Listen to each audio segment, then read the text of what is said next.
So Laura, we think of UPS as a global logistics provider, but you've touched on a couple of things, and I wanted to go back to a few of these technologies, 3D printing, blockchain.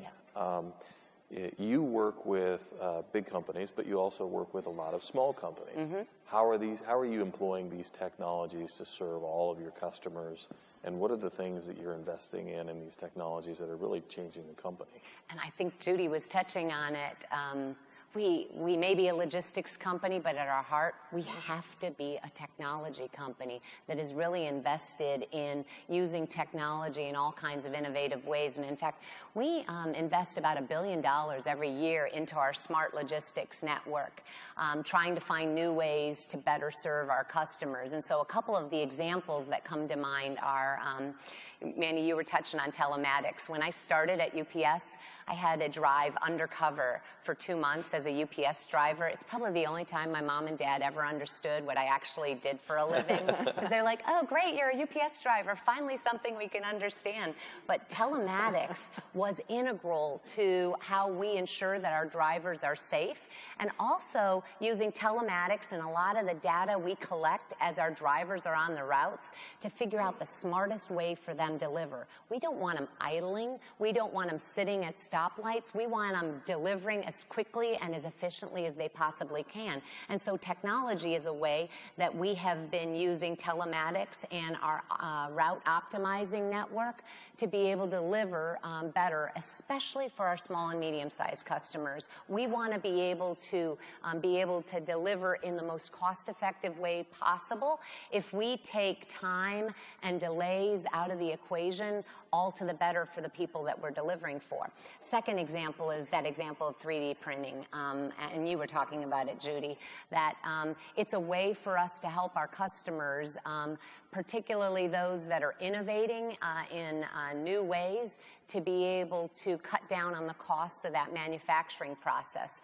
So we are linked up through our UPS store network to a variety of 3D printers across the country. And one of the coolest ones that I got the opportunity to visit with the entrepreneur that was using our 3D printers at the UPS stores is a company that makes prosthetic devices for young kids. Think about a kid that is constantly growing, but they need their prosthetic hand or prosthetic leg to grow with them.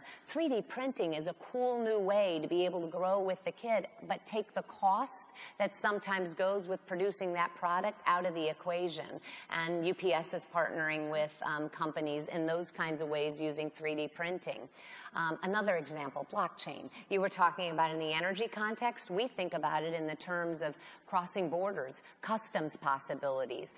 We're looking at ways to use blockchain to be able to facilitate the movement of goods across borders, securing it every step of the way, from the payment to the certifications to all the requirements that come in getting things across a border that can be done more efficiently and more cost effectively with blockchain technology.